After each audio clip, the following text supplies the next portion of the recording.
श्री साईं बाबा का शिरडी में प्रथम आगमन, 3 बाड़े, संतों का अवतार और कार्य। भगवत गीता 14 अध्याय में भगवान श्री कृष्ण कहते हैं कि जब जब धर्म की हानि और अधर्म की वृद्धि होती है तब तब मैं अवतार धारण करता हूँ। धर्म स्थापन, दुष्टों का विनाश तथा साधुजनों के परित्राण के लिए मैं युग युग में जन्म लेता हूँ।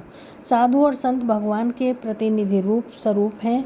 वे उपयुक्त समय पर प्रकट होकर अपनी कार्य प्रणाली द्वारा अपना अवतार कार्य पूर्ण करते हैं। अर्थात जब ब्राह्मण, क्षत्रिय और वैश्य अपने कर्तव्यों से विमुख हो जाते हैं तब शूद्र उच्च जातियों के अधिकार छीनने लगते हैं। जब धर्म के आचार्यों का अनादर तथा निंदा होने लगती है तब लोग निषिद्ध भोज्य पदार्थों और मदिरा आदि का सेवन करने लगते हैं। जब धर्म आड़ में निंदित कार्य होने लगते हैं, जब भिन्न भिन्न धर्मावलंबी परस्पर लड़ने लगते हैं, जब ब्राह्मण संध्यादि कर्म छोड़ देते हैं, कर्मठ पुरुषों को धार्मिक कृत्यों में अरुचि उत्पन्न होती है, जब योगी ध्यानादि कर्म करना छोड़ देते हैं, जब जनसाधारण की ऐसी धारणा हो जाती है कि केवल धन, संतान और स्त्री ही सर्वस्व है, तब इस प्रकार जब लोग सत्य मार्ग से विचलित होकर अधःपतन की ओर अग्रसर होने लगते हैं, तब संत प्रकट होकर अपने उपदेशों एवं आचरण के द्वारा धर्म स्थापना करते हैं। वे समुद्र के ज्योति स्तंभ की तरह हमारा उचित मार्गदर्शन करते हैं तथा सत्य पथ पर चलने को प्रेरित करते हैं। उसी मार्ग पर अनेक संत निवृत्तिनाथ, ज्ञानदेव, मुक्तिबाई, नामदेव, गौरा, गौणानी, एकनाथ, तुकाराम, नरहरि, नरसिंह भाई, सज्जन कसाई, सावंता माली और रामदास तथा कई अन्य संत सत्य मार्ग का दिग्दर्शन करते हेतु भिन्न भिन्न अवसरों पर प्रकट हुए और उनके इन सबके पश्चात शिरडी में श्री साईं बाबा का अवतार हुआ। पवित्र तीर्थ शिरडी अहमदनगर जिले में गोदावरी के तट बड़े ही भाग्यशाली हैं, जिन पर अनेक संतों ने जन्म धारण किया और अनेकों ने वहां आश्रय पाया। ऐसे संतों में श्री ज्ञानेश्वर महाराज प्रमुख थे। शिरडी अहमदनगर जिले में राहता तालुका में है। गोदावरी पार करने के पश्चात मार्ग सीधा शिरडी को जाता है। 8 मील चलने पर जब आप नीलगांव पहुंचेंगे तो वहां से शिरडी दृष्टिगोचर होने लगती है। कृष्णा नदी के तट पर अन्य तीर्थ स्थान गणगापुर, नरसिंहबाड़ी और औदुंबर के समान ही शिरडी भी प्रसिद्ध तीर्थ है।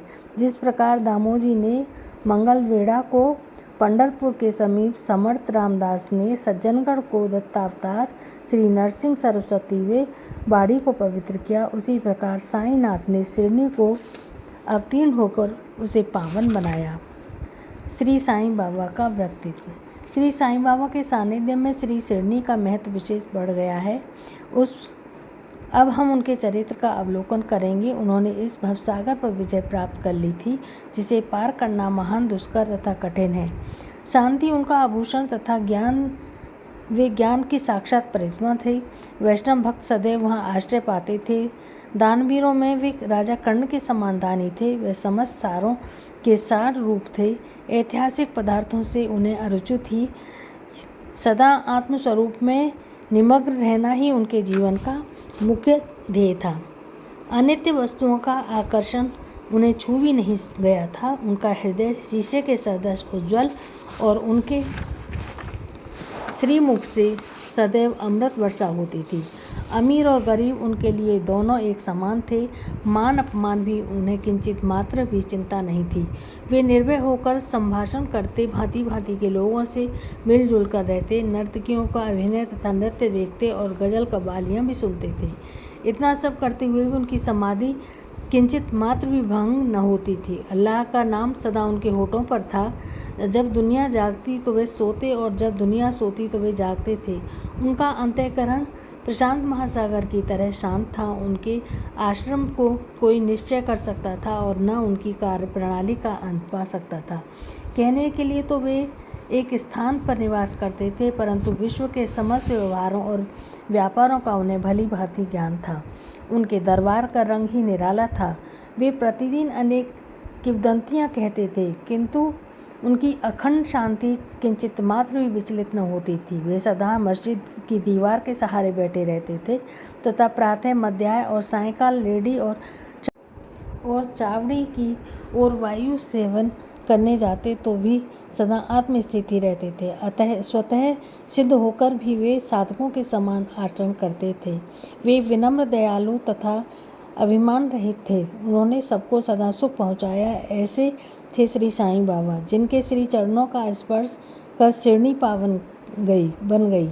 उसका महत्व असाधारण हो गया। जिस प्रकार ज्ञानेश्वर ने आलंदी और एकनाथ ने पैंठण का उद्धार किया, वहीं गति श्री साईं बाबा द्वारा शिरनी को प्राप्त हुई। शिरनी के फूल, पत्ते, कंकड़ और पत्थर भी धन्य हैं, जिन्हें श्री साईं चरणाम्बुजों का चुंबन तथा उनकी चरण रज मस्तक पर जगन्नाथपुरी, द्वारका, बनारस और महाकालेश्वर तथा गोकर्ण मामलेश्वर बन गई। श्री साईं का दर्शन करना ही भक्तों का वेद मंत्र था, जिनके परिणाम स्वरूप आसक्ति घटती और आत्मदर्शन का पथ सुगम होता। उनका श्री दर्शन ही योग साधना तथा उनके वार्तालाप करने से समस्त पाप नष्ट हो जाते थे। उनका पाद सेवन करना ही त्रिवेणी स्नान के समान था तथा चरणामृत पान करने मात्र से ही समस्त इच्छाओं की तृप्ति होती थी। उनकी आज्ञा हमारे लिए वेद सदृश थी। प्रसाद तथा उदी ग्रहण करने से चित्त की अशुद्धि होती थी। वे ही हमारे राम और कृष्ण थे। उन्होंने हमें मुक्ति प्रदान की। वे सदा आत्मविस्थित, चेतन, घन तथा आनंद की मंगल मूर्ति थे। कहने को तो शिरनी महान मुख्य केंद्र था, परंतु उनका कार्य क्षेत्र पंजाब, कलकत्ता, उत्तरी भारत, गुजरात, ढाका और कोंकण तक विस्तृत था। श्री साईं बाबा की कीर्ति दिन प्रतिदिन चहुओर फैलने लगी। जगह जगह से दर्शनार्थ आकर उनके भक्त लाभ उठाने लगे। केवल दर्शन से ही मनुष्य, चाहे वे शुद्ध अथवा अशुद्ध हृदय के हों, वे चित्त को परम शांति मिल जाती थी। उन्हें उसी आनंद का अनुभव होता था जैसा कि पंढरपुर में श्री विट्ठल के दर्शन से होता है। वह कोई अतिशयोक्ति नहीं है। देखिए, एक भक्त ने यही अनुभव पाया है। बोलो श्री सच्चिदानंद साईनाथ महाराज की जय।